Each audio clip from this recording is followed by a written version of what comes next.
construction folks, let's talk about what MCP servers are. MCP servers are Model Context Protocol. Basically, it's the way of your tools are talking to Claude or any other LLM that you might be using.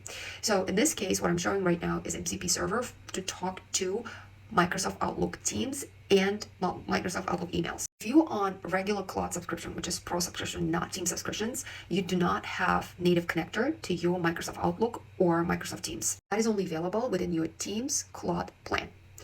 What can be done? Well, on the developer section over here on your Claude, basically there's a ability to configure, so edit config, and configure the Claude desktop to the MCP server.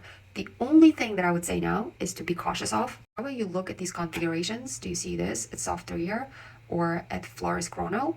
So these are the names of the GitHub repositories where the code has been built to connect, the custom code to connect Claude to the Microsoft 365 Teams and Outlook servers. There's third party now Microsoft built, so meaning these are the names of the GitHub repositories where the code lives of someone that built those connections of Claude talking to your Microsoft 365, Outlook, and Teams. Audit for any of those repositories, not sending any outbound data going anywhere else outside of Microsoft.